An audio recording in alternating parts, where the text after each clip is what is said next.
তারা হয়তো এই হাদিস জানে না, আল্লাহ পাক ওদের কানের মধ্যে আমার এই হাদিসটা যেন পৌঁছে দেন, আমিন। নবী সাল্লাল্লাহু আলাইহি ওয়াসাল্লাম বলেছেন, আমি মেরাজের রাতে যখন গিয়েছি তখন এক শ্রেণীর মানুষকে দেখেছি, ওদেরকে শাস্তি দেয়া হচ্ছে। কি শাস্তি? জাহান্নামীদের রক্ত এবং পুঁজ ওদেরকে খেতে দেয়া হচ্ছে। জিবরাইল আলাইহিস সালামকে জিজ্ঞাসা করা হলো যে এরা কারা? তিনি বললেন, এরা আপনার উম্মতের সেই সব ব্যক্তি যারা মাদকদ্রব্য সেবন করত।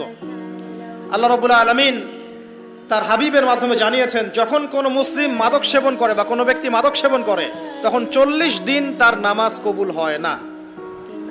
এরপর যদি সে তওবা করে তাহলে আল্লাহ পাক তার তওবা কবুল করবেন ইনশাআল্লাহ। যদি সে আবারও মাদক খায় তওবা করার পর, আবার 40 দিন তার নামাজ কবুল হবে না। যদি সে আবার তওবা করে আল্লাহ পাক আবার তাকে মাফ করে দিবেন।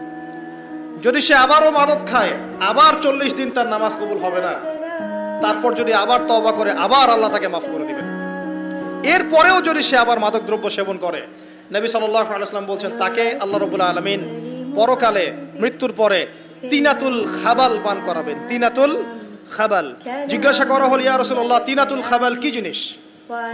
নবী সাল্লাল্লাহু আলাইহি ওয়াসাল্লাম উত্তর দিচ্ছেন, এটা হচ্ছে জাহান্নামীদের রক্ত, মাংস, এগুলো পুড়ে পচে যে রসটা বের হবে, এটা হচ্ছে তিনাতুল খাবাল।